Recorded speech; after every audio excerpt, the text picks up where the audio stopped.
E eu quero convidar você a abrir a palavra de Deus no Evangelho de Lucas, Evangelho de Jesus Cristo, conforme o registro do evangelista Lucas, capítulo 18, verso de número 1 até o verso 18. Estou vendo aqui meus filhos, meus irmãos queridos, Cacá e Paulo Vitor, é o casal mais jovem da nossa igreja, que se casaram agora dia 17. Coisa boa demais, Paulo e Caríntia, vê-los aqui nessa noite. Também a Lívia, Lucas, que estavam para São Paulo, né, e tantos outros irmãos que eu não tive a oportunidade de desejar um feliz 2019. Coisa boa demais nessa oportunidade de Deus para a nossa vida, adorar o nosso Redentor e também ver estes irmãos preciosos e queridos. Eu quero falar de um assunto nessa noite, irmãos, que é um assunto tão importante porque diz respeito à nossa vida cristã, diz respeito a um bem precioso que nós temos e que nós conhecemos, mas tantas vezes negligenciado. E há o desejo de partilhar esta palavra com os meus irmãos nessa noite, nesta oportunidade, é que nesta semana, a partir de amanhã até sexta-feira, nós teremos aquilo que nós chamamos da nossa jornada de oração, uma semana de oração, todas as noites, às 20 horas. E eu queria partilhar esse texto, quero partilhar esse texto com vocês nessa noite, porque esse texto ele desafia o meu coração, ele estimula a minha alma, e eu tenho esperança em Deus que essa palavra do Senhor Jesus também possa desafiar o seu coração, fazer com que você reveja algumas coisas e seja motivado a andar na presença de Deus em oração. O tema da minha mensagem nessa noite é: jamais desista de orar. Jamais desista de orar. Com a sua Bíblia aberta e assentado como você se encontra, eu convido-lhe a manter a Bíblia aberta e me acompanhar nessa leitura que está escrito assim na palavra de Deus. Disse-lhes Jesus uma parábola sobre o dever de orar sempre e nunca esmorecer. Havia em certa cidade um juiz que não temia Deus, nem respeitava homem algum. Havia também, naquela mesma cidade, uma viúva que vinha ter com ele, dizendo: julga a minha causa contra o meu adversário. Ele, por algum tempo, não a quis atender, mas depois disse consigo: bem que eu não temo a Deus, nem respeito a homem algum. Todavia, como esta viúva me importuna, julgarei a sua causa, para não suceder que, por fim, venha a molestar-me. E esse versículo aqui é a chave para entender a parábola. Então disse o Senhor: considerai no que diz este juiz iníquo. Não fará Deus justiça aos seus escolhidos, que a Ele clamam dia e noite, embora pareça demorado em defendê-los? Digo-vos que depressa lhes fará justiça. Contudo, quando vier o Filho do Homem, achará, porventura, fé na terra? Deus bendito, nós já te pedimos aqui nessa noite e voltamos a fazê-lo. Não porque não tenhas escutado a nossa oração, mas é porque nós estamos tão cônscios da nossa limitação, da nossa fraqueza, que nós mais uma vez recorremos a Ti. Levante o Teu rosto sobre nós. Nos contempla com a bênção de sermos agraciados com esta palavra que penetre ao nosso coração e nos transforme e nos dê ânimo para andar na Tua presença em oração de modo perseverante. Talvez nessa noite aqui adentrou filho, filha do Senhor, que já não oram como oravam, que já têm o coração assaltado por dúvidas por conta do tempo, da demora. Oh Deus, anima-nos nessa noite de novo. Não por conta das bênçãos que o Senhor Deus pode nos dar, mas pelo prazer, pelo deleite de estar na presença do nosso Pai amoroso, em oração, evidenciando assim a nossa fé no Senhor, a quem nós tributamos toda a honra, toda a glória, e invocamos o nome do Senhor pela mediação de Jesus. Amém. Eu imagino que você já ouviu e talvez já até reproduziu expressões tais como: a oração é o oxigênio para a alma. A oração é vital para uma vida cristã autêntica. A gente escuta, nós reproduzimos essas frases e elas são verdadeiras. Mas às vezes a nossa relação com uma vida de oração, ela tem mais a ver com o conhecimento teológico, com o conhecimento bíblico que nós temos e que, infelizmente, não alcança ou não tem conotação com uma vida de oração pujante, com uma vida de oração insistente, com uma vida que revela que nós realmente descobrimos o caminho da oração e que nós amamos estar na presença do nosso Pai amoroso, usufruindo deste bem precioso que nos foi concedido pela mediação do nosso amado Salvador, Jesus Cristo. Esse evangelho de Lucas, meus amados irmãos e irmãs, ele é o evangelho, ou evangelista, melhor dizendo, que mais fala da vida de oração do Senhor Jesus. Quando o Senhor Jesus rumou para o Jordão para ser batizado por João Batista, lá tem o primeiro registro da oração de Jesus. Diz a Bíblia que enquanto o Senhor Jesus orava, os céus se abriu, o Espírito Santo desceu sobre ele. E ele experimentou o seu Pentecostes, foi cheio do Espírito Santo. A partir de então, Lucas passa a registrar de modo abundante as inúmeras vezes que o Senhor Jesus orou com pessoas, por pessoas, e teve o seu tempo a sós com Deus em oração. Quando ele se deparava com intensas atividades, com muito trabalho, depois ele se retirava para um lugar deserto, para estar com Deus em oração, para falar com o Pai amoroso. Ora, se o nosso Salvador, se o nosso Redentor, que se fez carne e habitou entre os homens, cheio de graça e de verdade, levava a sério, considerava e usufruía desse privilégio na presença de Deus, o Pai, por que nós negligenciamos a prática da oração? Talvez por conta de equívocos que assaltam o nosso coração, talvez por conta do desânimo, por conta do tempo, por conta da sensação que nós temos de demora, de tempo esticado. Deus não ouviu a hora que eu queria que Ele ouvisse, ou melhor, Deus não respondeu a hora que eu gostaria que Ele respondesse, e isso vai como que treinando o nosso ânimo, a nossa força, o nosso entusiasmo de perseverar na presença de Deus, e lá pelas tantas, nós jogamos metaforicamente a toalha e desistimos. Mas esse texto que nós lemos, nós vamos perceber que nesse texto que nós lemos, o Senhor Jesus conta uma parábola para estimular os seus discípulos, uma parábola para mostrar para os seus discípulos que enquanto ele não retornar, esta parábola é contada dentro de um contexto em que está falando da volta de Jesus. O capítulo 17 está falando do estabelecimento do reino de modo pleno. Quando acontecerá isso? Quando dar-se-á de modo pleno e definitivo a instalação do reino de Deus? E até que isso aconteça, como que nós devemos nos portar? O Senhor Jesus disse: vocês devem se portar em oração.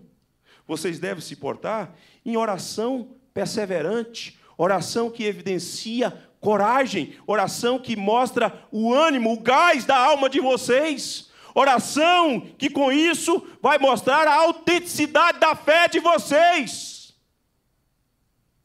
Nós vamos ver, e eu espero dar conta disso no final da nossa pregação, que o Senhor Jesus diz que a fé é o termômetro, ou a oração é o termômetro da fé. A oração é o medidor da temperatura da tua fé. enquanto aguarda a volta do Senhor Jesus, quando o Filho do Homem vier, ele encontrará fé na terra, gente que ora assim, gente que não desiste, gente que insiste com Deus em oração. Ele encontrará gente fervorosa em oração. A oração mede a sua temperatura da sua fé, da nossa fé, para saber como anda a nossa saúde espiritual.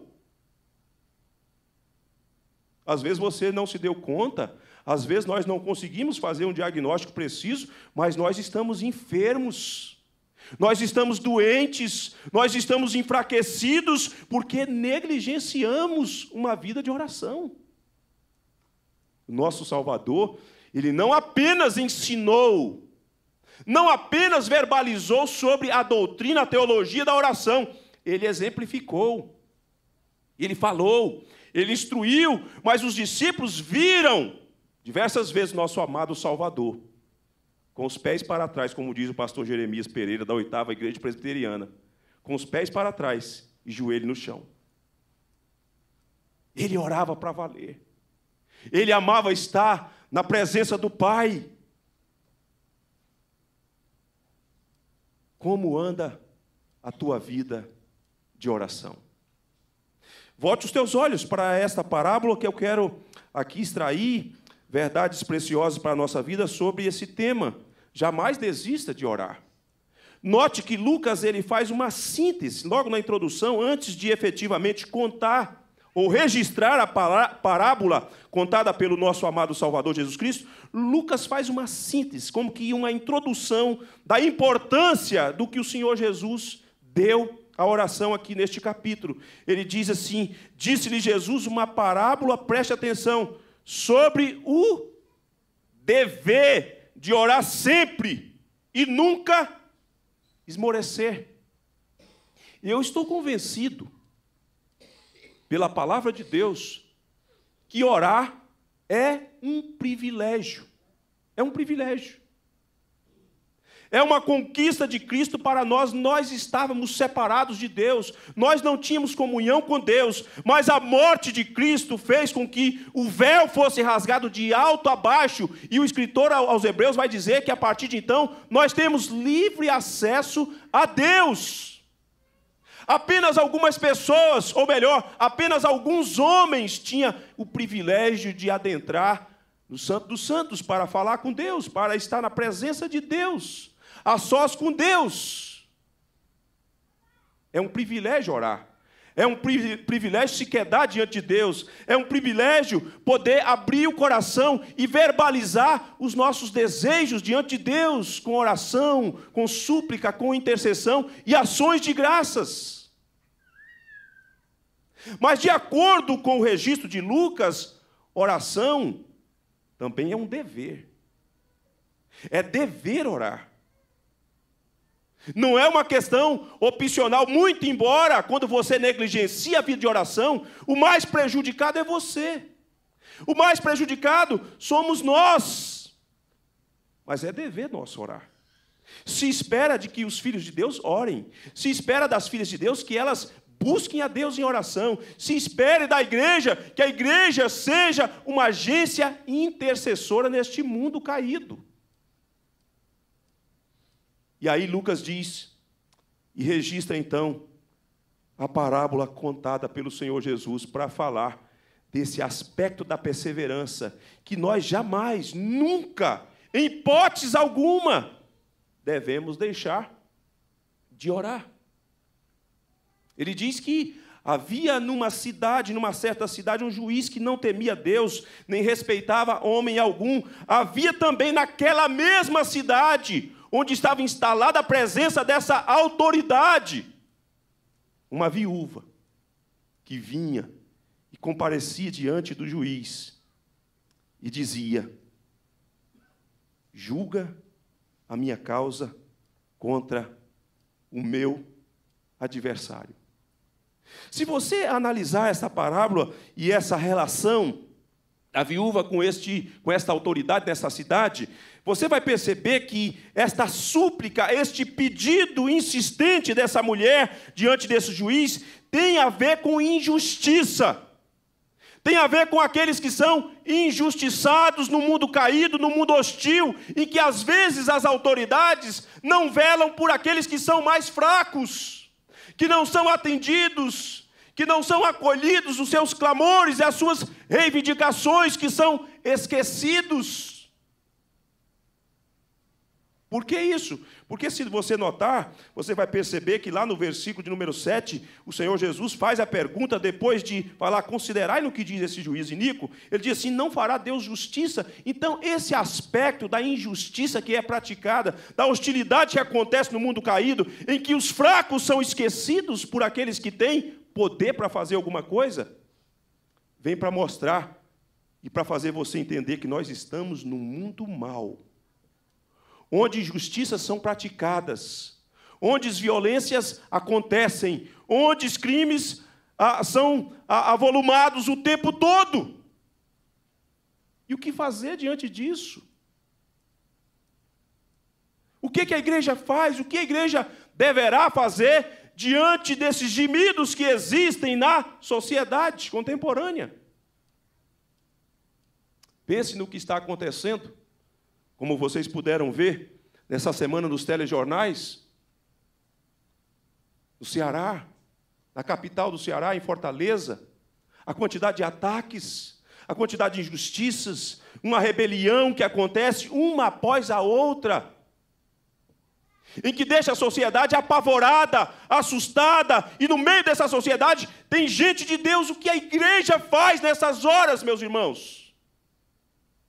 Qual o recurso que ela pode se valer e utilizar nesse contexto? Essa viúva vem para mostrar, e você precisa entender isso, que ela é uma espécie de caricatura de todos nós. Porque você sabe quem é que busca insistentemente? Aquele que reconhece que não tem condição de reverter a situação, aquele que reconhece que é fraco e que não está em suas mãos o reverter a história, o mudar e alterar as circunstâncias, e por isso busca alguém que seja maior e que tem condição de efetivamente mudar a realidade. E aqui já vem uma lição para todos nós. Sabe por que nós não oramos como nós deveríamos orar? Porque nós passamos a confiar em nós mesmos. Nós começamos a pensar que nós somos seres autônomos, independentes. Os nossos recursos nos bastam. Os instrumentos que Deus nos deu, que deveria ser uma bênção, acabam ocupando o lugar de Deus, e nós começamos a pensar que a oração é algo secundário. Às vezes nós confiamos no nosso plano de saúde. Afinal, eu tenho o melhor plano de saúde. Ah, pastor, meu plano de saúde cobre tudo. E quando situações complexas chegam, você vai perceber que não é bem assim. Talvez seja por conta da perda, da compreensão de quem nós somos, na nossa estrutura, na nossa essência, seres humanos frágeis de carne e osso, que vai perdendo o vigor. Talvez seja por conta do esquecimento que nós não oramos como nós deveríamos orar. A viúva, nesse contexto social e histórico, meus irmãos, é para mostrar que era uma mulher que não tinha os recursos necessários para ampará-la.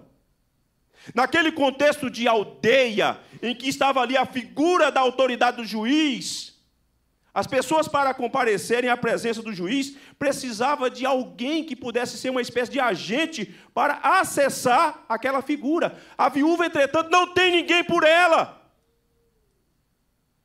Ela não tem alguém que pudesse ser esse agente para advogar diante do juiz a sua causa. E como ela não tem e reconhece a sua fragilidade, ela usa o recurso que tem, qual seja a voz, o grito: julga a minha causa contra o meu adversário. Uma vez, duas vezes, todas as manhãs, lá estava o juiz, e lá comparecia aquela dona de novo, pegava a sua senha, e bem não começou as audiências, ela gritava: julga a minha causa contra o meu adversário. Ele que, embora sendo uma autoridade e que deveria olhar com ternura para aqueles que estão esquecidos, ele não olhava. O texto é categórico em dizer que ele não temia Deus, nem respeitava homem algum, embora fosse um homem que lidava com a lei, entretanto, ele tratava a lei com descaso. Mas a insistência daquela mulher, a perseverança daquela mulher, fez com que aquele homem parasse e tabulasse uma conversa consigo mesmo, quando então ele diz: bem que eu não temo a Deus, nem respeito a homem algum, todavia, como esta viúva me importuna, julgarei a sua causa, para não suceder que por fim venha a molestar-me. O fato dela insistir, o fato dela perseverar, o fato dela não desistir do descaso dele por algum tempo, fez com que ela alcançasse êxito diante daquele juiz. Mas com isso eu não quero que você pense equivocadamente que o juiz é uma figura de Deus. Não é. É por isso que o versículo que eu mencionei, o versículo 6, é a chave para interpretar e entender a parábola. Jesus vai fazer um contraste para mostrar o seguinte: se esse homem que não me temia, se esse homem que não respeitava homem algum, se esse homem que não velava pelo cumprimento da lei, resolveu atender essa viúva, o que vocês acham que o pai de vocês fará? Se ele que é mau, se a índole dele não condiz com a verdade, da generosidade, da compaixão, vocês acham que Deus vai esquecer de vocês?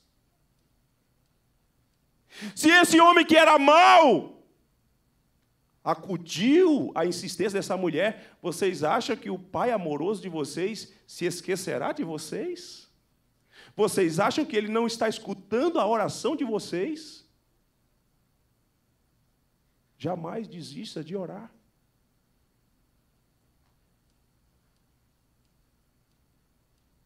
A Bíblia fala de um homem chamado Isaac,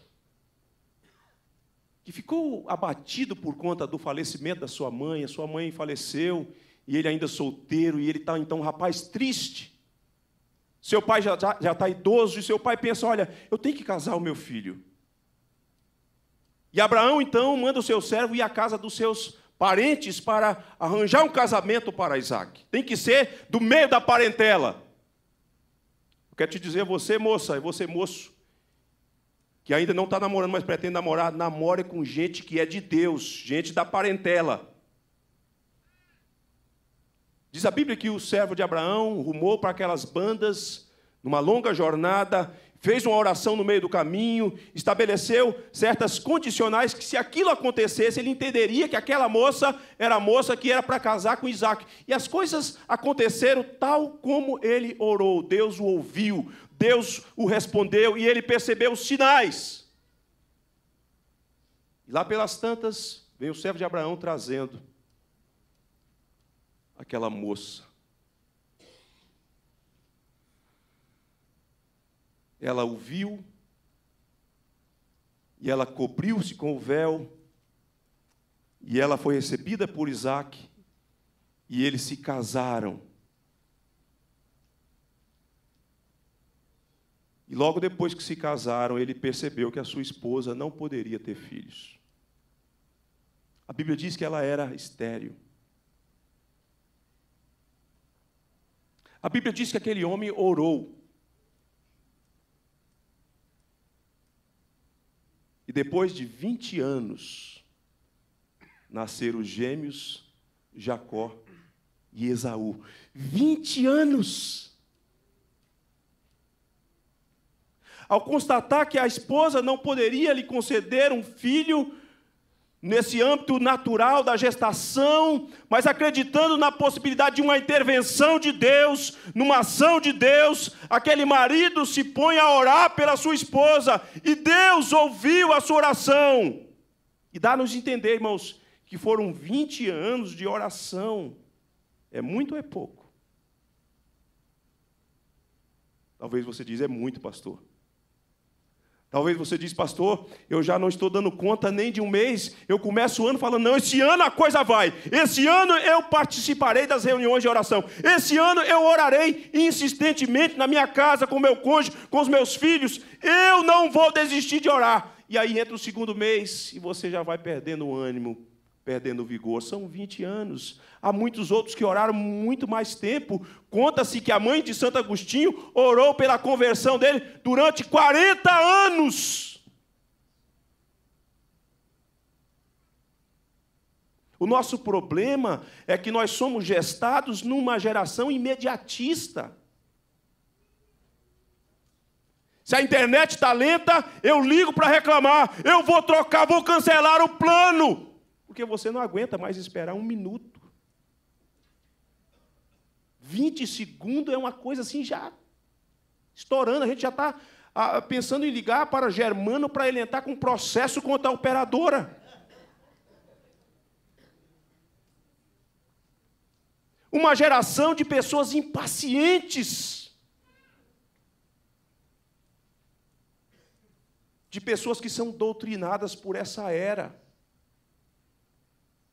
Que se as coisas não ocorrem no meu tempo, dentro do meu planejamento, eu fico triste. Em alguns casos, pasmem, em alguns casos, alguns falam assim, Deus não me ama, está vendo aí?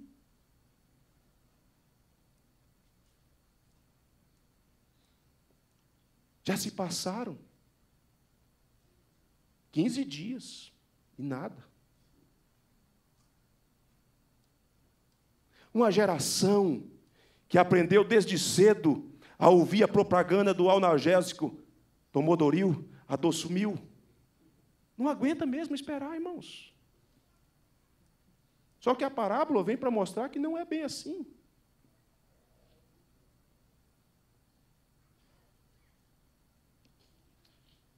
O Senhor Jesus conta a parábola. Fala em que circunstância em que o juiz atendeu, e aí elabora e coloca o contraste para mostrar a diferença entre este homem e o Senhor nosso Deus. E aí eu chamo a sua atenção para que você bote os olhos no versículo de número 7, quando ele então faz a pergunta, e aqui a gente pode extrair 3 verdades dessa pergunta: não fará Deus justiça aos seus escolhidos? E a primeira coisa que nós percebemos é que aqueles que perseveram em oração precisam considerar a sua real identidade. Nós não somos qualquer um. Você não é qualquer um. No meio da multidão, você é um escolhido de Deus, você era um amado por Deus, você foi eleito por Deus para fazer parte da família de Deus. Deus não ignora as suas súplicas, Deus não se esqueceu de você, você faz parte do plano eterno de Deus, você é um eleito de Deus em Jesus Cristo. Não fará Deus justiça aos seus escolhidos. Quando você se esquece da sua real identidade, de quem você é para Deus, você é levado a desistir, porque não compreendeu a sua relação com Deus, nesse aspecto da aliança, desse estreitamento de laços que ocorreu por meio de Jesus Cristo. Segunda coisa, não é só o fato de ser escolhido, isso já é algo extraordinário.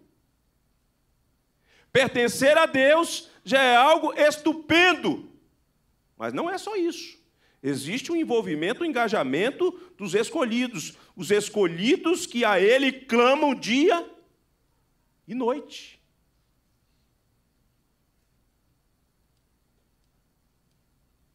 Que oram. Que aprenderam o caminho da oração. Que sabe que este é um bem precioso que Deus nos deu. Isso é tão importante, irmãos, que nesse mesmo evangelho, no capítulo 11, era comum, preste atenção nisso, era comum dentro do judaísmo, um profeta que tinha os seus discípulos, ele fornecia um modelo de oração para os seus discípulos. E os discípulos observam que João fez isso, que João transmitiu esse legado, essa tradição, João Batista, me refiro a João Batista, para os seus discípulos, e os discípulos perceberam que o Senhor Jesus não tinha ainda formulado um modelo de oração. E eles perguntam, e falam assim, mestre, ensina-nos a orar.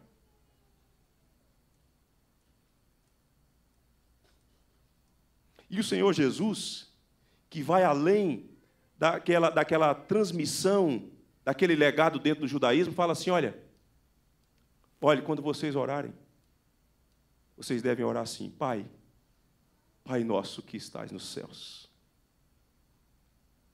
Isso era algo extraordinário para aquele contexto, sabe por quê?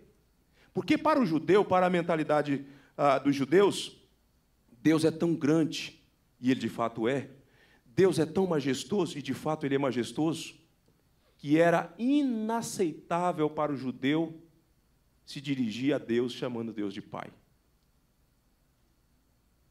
O Senhor Jesus jamais anulou a primeira verdade de que Deus é Senhor, de que Deus é majestoso, de que Deus é glorioso, de que diante dEle nós precisamos temer e comparecer diante dEle com toda a reverência. Mas há um elemento importante na utilização do bem precioso. Deus é meu Pai. É um rompimento com todo aquele legado. Jesus diz, olha, quando vocês orarem, digam, Pai nosso que estás nos céus. Ele é o Pai de vocês. Oração não pode ter o caráter apenas do formalismo seco, sem vida, sem a compreensão da preciosidade de estar na presença do meu Pai, que é Criador dos céus e da terra, que governa tudo e todos, que pode alterar toda e qualquer situação. Ele é o meu Pai. E a Ele eu clamo dia e noite. Diante dEle eu me curvo e busco a sua face.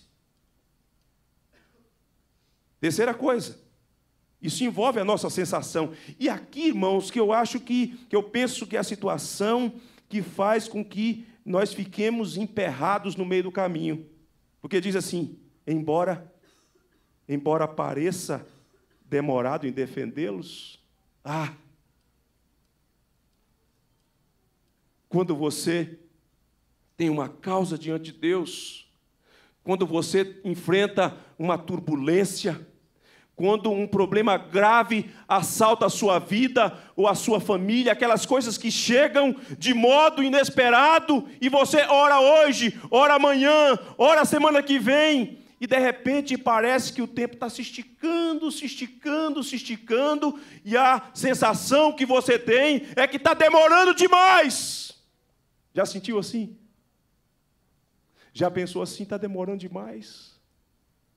Já orou como o salmista, no Salmo 13, até quando, Deus, esqueceste-ás de mim para sempre? Até quando ocultarás o rosto de mim? Já pensou assim? Em que você ora e parece que o céu está cerrado, você não escuta som algum, parece que está demorando demais. Sensação, percepção nossa é sempre dentro desse contexto, por conta da nossa finitude, porque nós estamos condicionados ao espaço. Deus não, mas nós temos a sensação, está parecendo que está demorando demais. Não aguento mais. Não dou conta mais de esperar. Esse contexto de injustiça, abra sua Bíblia no livro do Apocalipse, porque a visão que João teve, você vê essa mesma expressão que é muito encontrada nos Salmos, no capítulo de número 6 do Apocalipse, dentro de um contexto que gente estava tombando, gente morrendo por conta do Evangelho, do testemunho de Jesus Cristo, e João vê então a visão dos mártires, debaixo do trono de Deus, e eles gritam, eles oram desta mesma forma, usando essa mesma expressão, até quando? Vejam, o versículo 10 está escrito assim, clamavam em grande voz, dizendo, até quando, ó soberano Senhor, santo e verdadeiro, não julgas, nem vingas o nosso sangue dos que habitam sobre a terra? Essa sensação que está demorando demais, que as coisas estão acontecendo, as atrocidades estão sendo praticadas com os justos, os santos estão sendo vilipendiados, estão sendo esquecidos. Deus, o Senhor não vai fazer nada, não. Essa experiência nossa, que é única, até quando? Está demorando demais. Enquanto que a experiência nossa é essa, dessa sensação, desse sentimento de abandono, o ensino do Senhor Jesus vem na contramão e diz assim: digo-vos que depressa, digo-vos que depressa lhes fará justiça. Vocês não estão esquecidos. O que vocês têm que fazer é orar. Lembre que vocês são os escolhidos de Deus, que clamam dia e noite.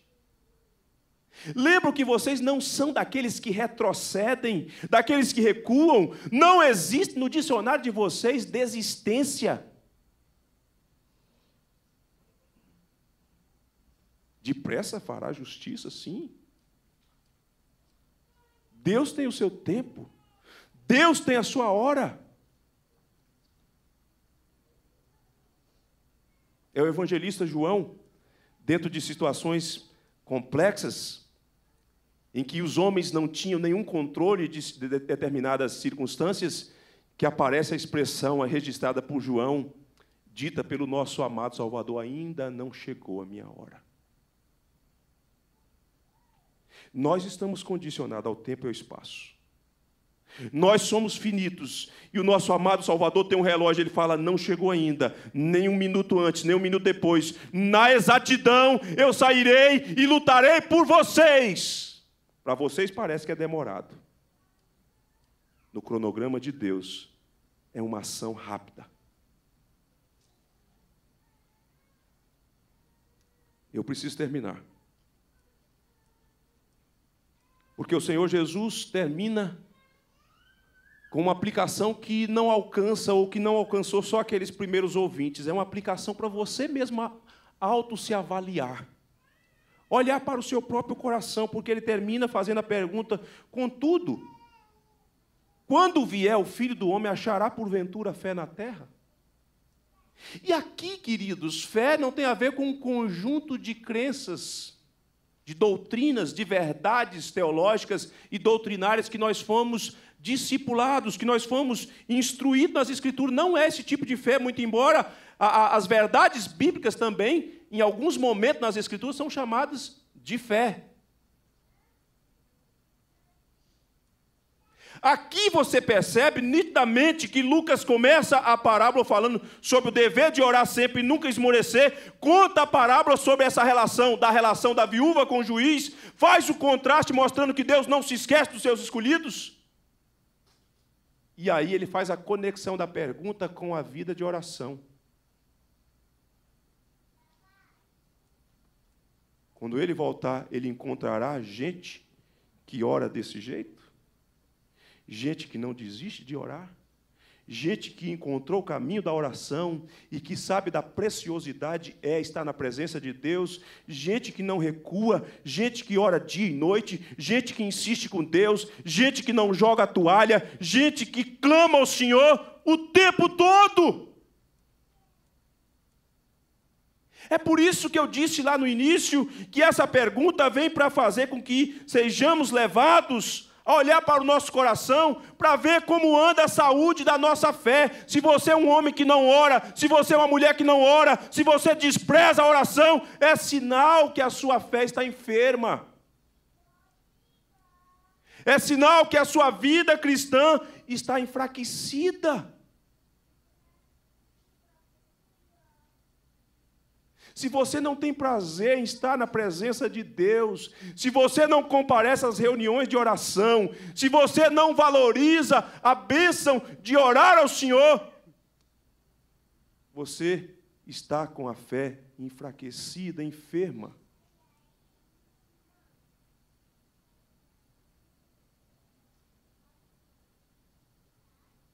Sabe qual é a reunião da igreja menos frequentada? A reunião de oração.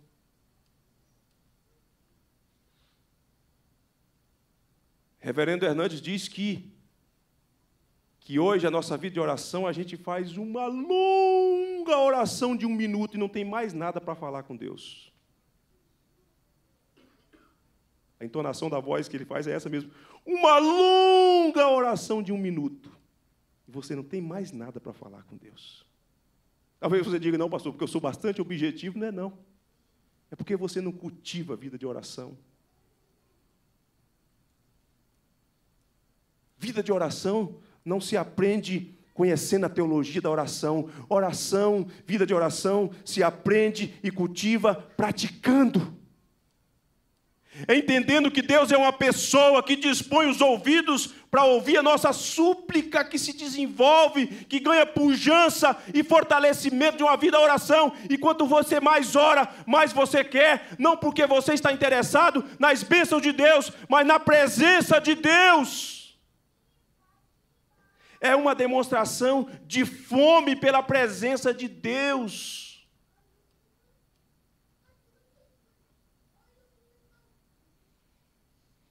E eu disse, em tom de brincadeira, mas com um grau de verdade. Talvez você veio aqui nessa noite e você é igualzinho a mim.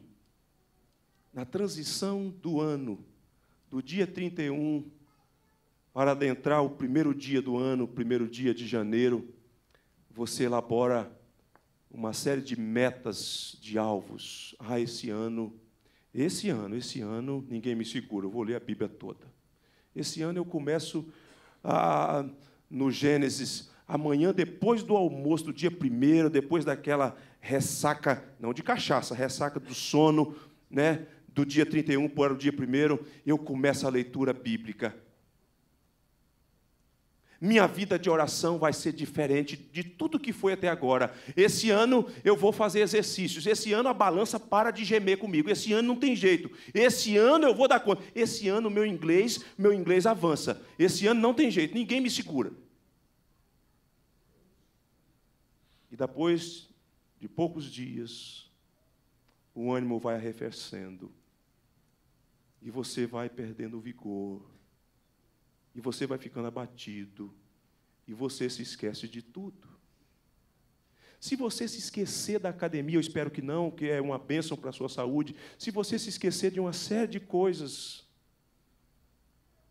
mas se você conseguir manter os exercícios espirituais, de leitura bíblica, de vida de oração, eu lhe garanto, irmão, eu lhe garanto, irmã, pela graça de Deus, você crescerá, você será fortalecido, você será um crente melhor, você testemunhará mais do amor de Jesus. Porque sua vida estará repleta da palavra de Deus, estará repleta da presença de Deus, a luz de Deus brilhará sobre a sua face. Então, jamais desista de orar. Ore. Ore por você. Ore pela sua família. Ore pela igreja. Ore pela liderança da igreja. Ore pelo país. Ore por conversões de pessoas da sua família, dos seus amigos, dos seus vizinhos. Ore por cura. Ore por restauração. Ore o tempo todo. E aguarde no Senhor nosso Deus até que Ele se compadeça de nós. Que Deus estimule a sua vida. Que Deus dê ânimo ao seu coração para ter uma vida de oração perseverante. Feche os teus olhos. Deus bendito, aqui está a tua igreja. E é tão bom estar neste lugar, não por conta do lugar em si, muito embora ele seja aprazível e confortável, mas porque o Senhor está aqui, porque o povo do Senhor está neste lugar, para te adorar, para te invocar e para receber a instrução da tua palavra. Fortaleça a tua igreja, fortalece o coração desta mulher, deste homem, deste menino, deste adulto, deste idoso, para que juntos sejamos um povo de oração, um povo que anda na tua presença, suplicando ao Senhor, nosso Deus, até que o Senhor se compadeça de nós. Em o nome do Senhor Jesus. Amém. Amém. Eu quero convidar o reverendo Robson